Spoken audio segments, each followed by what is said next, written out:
Avis vascular centre మన దేశంలోనే the best varicose vein hospital.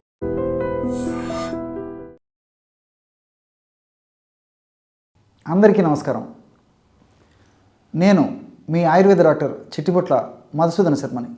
మనం ఈ వీడియోలో షుగర్ వ్యాధిని కంట్రోల్లో ఉంచుకునేందుకు చక్కటి గృహ వైద్యం అనేటువంటి ఆసక్తిదాయకమైనటువంటి అంశాన్ని గురించి తెలుసుకోబోతున్నాం. ఈ రోజుల్లో షుగర్ వ్యాధి చాలా కామన్ అయిపోయింది. పూర్వకాలం అయితే షుగర్ ఉన్నటువంటి వాళ్ళు ఎక్కడున్నారని చెప్పేసి వెతకాల్సినటువంటి పరిస్థితి ఏర్పడుతుంటే, ఈ రోజుల్లో షుగర్ లేనటువంటి వాళ్ళు ఎక్కడున్నారని చెప్పేసి వెతకాల్సినటువంటి దుస్థితి ఉండడం చాలా బాధాకరమైనటువంటి విషయం.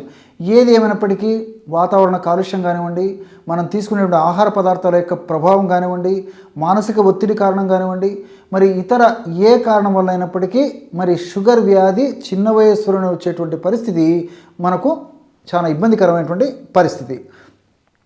ఈ షుగర్ వ్యాధి వచ్చిన తర్వాత మరి కొంతమందికి ఎన్ని రకాలైనటువంటి మందులు వాడినప్పటికీ కంట్రోల్ కాదు. సో దానివల్ల భవిష్యత్తులో అనేక రకాల ఉపద్రవాలు కలిగేటువంటి పరిస్థితి కూడా ఏర్పడుతూ ఉంటుందన్నమాట. అంటే వాళ్లకు అవగాహన లోపం చేత, తెలియక వాళ్ళు ఆ నియమాలు సరిగ్గా పాటించలేకపోవడం చేత కానీ, లేకపోతే ఇతర అనేక రకాల కారణాల చేత కానీ షుగర్ వ్యాధి నియంత్రణలో ఉండదన్నమాట. మరి దీర్ఘకాలికంగా షుగర్ వ్యాధి నియంత్రణలో ఉండకపోవడం చేత కొన్ని రకాలైన సమస్యలు కలుగుతాయి. ఒకవేళ షుగర్ వ్యాధి నియంత్రణలో ఉన్నప్పటికీ కొంతమందిలో ఆ షుగర్ వ్యాధి అప్ అండ్ డౌన్ కొద్ది గొప్ప కలుగుతుండేటువంటి పరిస్థితి ఏర్పడుతుంది. కాబట్టి దాని యొక్క ప్రభావం చేత కూడా దేహంలో కొన్ని రకాలైన అనారోగ్య సమస్యలు, రుగ్మతలు చోటు చేసుకునేటువంటి పరిస్థితి ఏర్పడుతుంది. ఈ షుగర్ వ్యాధి నియంత్రణలో ఉంచుకునేందుకు చక్కటి ఔషధాన్ని మనం ఇప్పుడు తెలుసుకోబోతున్నాం. ఆ ఔషధ తయారీకి కావాల్సినటువంటి పదార్థాలు 4. మొట్టమొదటిది పొడపత్రి చూర్ణం. నిదానంగా రాసుకోండి. పొడపత్రి చూర్ణం, దీన్నే మధునాశిని అనేటువంటి పేరుతో సంస్కృతంలో పిలుస్తూ ఉంటారనమాట. మధునాశిని, మధు అంటే తీపు, నాశిని అంటే నశింపజేసేది. అంటే తీపు తత్వాన్ని, తీపుని నశింపజేసేటువంటి గుణం ఇందులో ఉండడం చేత దీనికి మధునాశిని అనేటువంటి పేరు పెట్టడం జరిగింది. పొడపత్రి, దీన్నే మధునాశిని చూర్ణం అనేటువంటి పేరుతో మనకు మార్కెట్లో దొరుకుతుంది. ఈ పొడపత్రి ఆ యొక్క ఆకు కానీ లేకపోతే చూర్ణం కానీ నోట్లో వేసుకున్న తర్వాత మనం ఆ తీపు కానీ బెల్లం ఇలాంటి పదార్థాలు నోట్లో వేసుకున్నప్పుడు మనకు ఆ రుచి కూడా తెలియదన్నమాట. అంటే ఆ నాలుక ఆ భాగం అంతా రుచిని కూడా కొద్దిసేపు కోల్పోయేటువంటి పరిస్థితి ఏర్పడుతుందన్నమాట. కాబట్టి అంత అద్భుతమైనటువంటి ఔషధ శక్తి ఈ యొక్క పొడపత్రిలో ఉంది. ఈ పొడపత్రిలో జిమ్నిమిక్ యాసిడ్ ఇలాంటి అనేక రకాలైన రసాయన పదార్థాలు, శాపనిన్స్ ఇలాంటి అనేక రకాల రసాయన పదార్థాలు కూడా ఉన్నాయి. ఈ యొక్క జిమ్నిమిక్ యాసిడ్ అనేటువంటి రసాయన పదార్థం గుణం ఏంటంటే ప్రేవుల్లో గ్లూకోజు త్వరగా అబ్జార్బ్ కాకుండా కంట్రోల్ చేస్తుంది. అంతేకాకుండా పిండి పదార్థాలు కూడా త్వరగా గ్లూకోజ్ కింద మారకుండా కూడా పరోక్షంగా ఈ యొక్క జిమ్నిమిక్ యాసిడ్ ఉపయోగపడుతుంది. దీంతోపాటు మరొక ప్రయోజనము జిమ్నిమిక్ యాసిడ్తో పాటు ఇందులో ఉన్నటువంటి ఇతర పదార్థాల యొక్క ప్రయోజనం ఏంటంటే, ఈ సాపనెన్స్ యొక్క ప్రయోజనం ఏంటంటే ఇన్సులిన్ ఉత్పత్తిని బాగా పెంచేందుకు కూడా ఈ యొక్క సాపనెన్స్ ఉపయోగపడతాయి. కాబట్టి ఈ యొక్క షుగర్ వ్యాధిగ్రస్తుల్లో మరి కొంతమందికి ఇన్సులిన్ ఆశించిన స్థాయిలో ఉత్పత్తి కాకపోవడం చేత కూడా ఈ సమస్య కలుగుతూ ఉంటుంది. కాబట్టి షుగర్ని బాగా షుగర్కి సంబంధించి అంటే ఇన్సులిన్ ఉత్పత్తికి బాగా దోహదపడమే కాకుండా గ్లూకోజ్ త్వరగా పేగుల నుంచి అబ్జర్వ్ కాకుండా, పిండి పదార్థాలు త్వరగా గ్లూకోజ్ కింద మారకుండా కూడా ఈ యొక్క పొడపత్రిలో ఉన్నటువంటి జిమ్నిమిక్ యాసిడ్ అనేటువంటిది ఉపయోగపడుతుంది. అట్లే రెండవ పదార్థంగా ఈ పొడపత్రి చూర్ణాన్ని ఒక 50 గ్రాములు తీసుకోండి. అట్లే రెండవ పదార్థంగా కాకరకాయల యొక్క చూర్ణం. కాకరకాయలు సంవత్సరం అంతా మనకు మార్కెట్లో దొరుకుతాయి. తెచ్చుకొనేసేసి బాగా కడిగేసి శుభ్రం చేసేసి చిన్న చిన్న ముక్కలుగా తరిగేసి బాగా బాగా ఎండిపోయినటువంటి ఆ యొక్క కాకరకాయ చిప్స్ని దంచి కానీ లేకపోతే మిక్సీలో వేసి కానీ మెత్తగా చూర్ణంలాగా తయారు చేసుకొని ఆ యొక్క చూర్ణాన్ని కూడా ఒక 50 గ్రాములు తీసుకోండి. ఈ కాకరకాయలు ఉన్నటువంటి విసిసిన్ అనేటువంటి ఒక రసాయన పదార్థము, అదేవిధంగా ఇన్సులిన్ లైక్ పెప్టైడ్ అనేటువంటి రసాయన పదార్థము, ఇలాంటివన్నీ కూడా ప్రత్యక్షంగా పరోక్షంగా ఇన్సులిన్ సిక్రేషన్ బాగా చేసేందుకు ఉపయోగపడమే కాకుండా ఇన్సులిన్ సెన్సిటివిటీ అంటే ఉన్నటువంటి ఇన్సులిన్ కూడా సమర్థవంతంగా పనిచేసేందుకు కూడా ఈ కాకరకాయలు ఉన్నటువంటి ఈ యొక్క రసాయన చారంటిన్ ఇలాంటి అనేక రకాల రసాయన పదార్థాలు ఉపయోగపడతాయి. అంతేకాకుండా HbA1c అనేటువంటి ఈ యొక్క రీడింగ్ ఏదైతే ఉందో, అంటే 3 నెలలకు సగటు చేసేటువంటి పరీక్ష HbA1c అని చెప్పేసి పరీక్ష చేస్తుంటారు కదా, ఆ HbA1c పెరగకుండా ఈ యొక్క కాకరకాయ ఉపయోగపడుతుంది.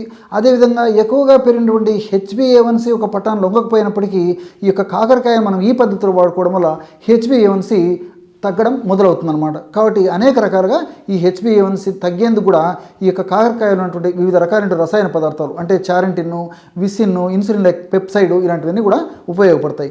మూడవ పదార్థంగా నేరేడు విత్తనాల చూర్ణం అంటే కాకరకాయ యొక్క చూర్ణం కూడా 50 గ్రాములు తీసుకోవాలి. నేరేడు యొక్క విత్తనాల యొక్క చూర్ణం ఒక 50 గ్రాములు తీసుకోండి. ఇవి మనకు మార్కెట్లో దొరుకుతాయి అన్నమాట. ఈ జంబూ బీజ చూర్ణం అనేటువంటి పేరుతో మనకు మార్కెట్లో ఈ యొక్క పౌడర్ దొరుకుతుంది. జంబూ బీజ చూర్ణం అంటే నేరేడు విత్తనాల యొక్క చూర్ణం. దీన్ని కూడా ఒక 50 గ్రాములు తీసుకోండి.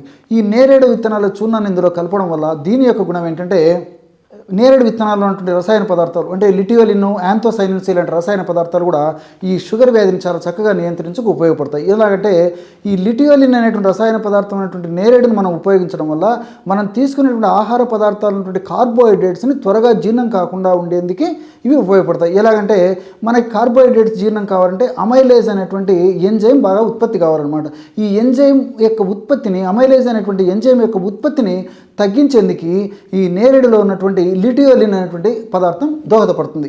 కాబట్టి ఎప్పుడైతే లిటియోలిన్ అనేటువంటి పదార్థం ఉన్నటువంటి ఈ నేరేడుని ఈ పద్ధతిలో ఉపయోగించడం వల్ల అది మన జీర్ణ వ్యవస్థలో అంటే ప్రేవుల్లో ఈ అమైలేజ్ అనేటువంటి ఎంజైమ్ యొక్క ఉత్పత్తిని తగ్గించడం వల్ల కార్బోహైడ్రేట్ జీర్ణం కాకుండా బయటకు విసర్జింపబడతాయి. కాబట్టి షుగర్ బాగా కంట్రోల్లో ఉండేందుకు, షుగర్ మరీ పెరగకుండా ఉండేందుకు కూడా చాలా చక్కగా ఉపయోగపడుతుంది అనమాట. అదేవిధంగా ఈ యాంథోసైనిన్స్ అనేటువంటి రసాయన పదార్థం గుణం ఏంటంటే ఈ ప్రేవుల్లో ఇంక్రెటిన్స్ అనేటువంటి రసాయన పదార్థాలను బాగా ఉత్పత్తి ఎక్కువ చేస్తాయి. ఇంక్రెటిన్స్ అనేటువంటి రసాయన పదార్థాలు ప్రేగుల్లో బాగా ఉత్పత్తి అయినప్పుడు ఆ యొక్క ప్రభావం చేత ప్యాంక్రియాస్ను అవి ప్రేరేపింపజేసి ఇన్సులిన్ బాగా ఉత్పత్తి అయ్యేందుకు ఈ యొక్క యాంథోసైనిన్స్ ఉపయోగపడతాయి. ఈ విధంగా ఈ యొక్క నేరేడు విత్తనాలు ఈ విధంగా ఉపయోగపడతాయి. అదేవిధంగా మెంతులు, నేరేడు విత్తనాల చూర్ణం కూడా ఒక 50 గ్రాములు తీసుకోవాలి. చివరగా మెంతులను కాస్త వేయించేసేసి చూర్ణంలాగా తయారు చేసుకుని మెంతుల చూర్ణాన్ని ఒక 50 గ్రాములు తీసుకోవాలి. ఈ యొక్క మెంతుల్లో కూడా సాపనిన్స్, అదేవిధంగా ఆల్కలాయిడ్స్ ఇలాంటి అనేక రకాల రసాయన పదార్థాలు కూడా ప్రత్యక్షంగా పరోక్షంగా ఈ షుగర్ వ్యాధిని నియంత్రణలో ఉంచడం చాలా చక్కగా ఉపయోగపడతాయి. ముఖ్యంగా ఇందులో ఉన్నటువంటి అనేక రకాల రసాయన పదార్థాలు కార్బోహైడ్రేట్స్ పిండి పదార్థాలు త్వరగా జీర్ణం కాకుండా ఉండేందుకు, అదేవిధంగా ఇన్సులిన్ సెన్సిటివిటీని బాగా పెంచేందుకు, ఇన్సులిన్ రెసిస్టెన్స్ని బాగా తగ్గించేందుకు, అదేవిధంగా జీవక్రియని వేగవంతం చేసేందుకు ఇలా వివిధ రకాలుగా ఈ యొక్క మెంతులు కూడా ఉపయోగపడతాయి. కాబట్టి ఈ మెంతుల చూర్ణాన్ని కూడా 50 గ్రాములు తీసుకోవాలి. ఈ 4 పదార్థాలు బాగా కలిపేసి ఒక గాసీసారు నిల్వ ఉంచుకొని రోజు ఉదయం ఆహారానికి ఒక 10 నిమిషాల ముందు, రాత్రి ఆహారానికి ఒక 10 నిమిషాల ముందు ఒక 50 ml నీళ్ళల్లో ఒక 1/2 టీ స్పూన్ యొక్క పౌడర్ కలిపేసి తీసుకోవాలి. ఇంతే. ఈ విధంగా రెగ్యులర్గా తీసుకోవడం వల్ల మరి క్రమక్రమంగా షుగర్ వ్యాధి నియంత్రణలో ఉండడమే కాకుండా షుగర్ వ్యాధి వల్ల వచ్చేటువంటి ఉపద్రవాలు త్వరగా తగ్గుతాయి. భవిష్యత్తులో అనేక రకాలైన షుగర్ వ్యాధి వల్ల వచ్చేటువంటి ఉపద్రవాలు రాకుండా కూడా ఇందులో ఉన్నటువంటి ఔషధాలు సదా కాపాడుతూ సదా రక్షిస్తూ ఉండేటువంటి పరిస్థితి ఏర్పడుతుంది. ఆధునిక కృత్రిమ రసాయన ఔషధాలు వాడుకుంటూ కూడా మరి ఔషధాన్ని వాడుకోవడం వల్ల మల్టిపుల్ బెనిఫిట్స్ ఉంటాయి. అంతేకాకుండా ఆధునిక కృత్రిమ రసాయన ఔషధాల యొక్క డోస్ తగ్గించడానికి ఉపయోగపడుతుంది.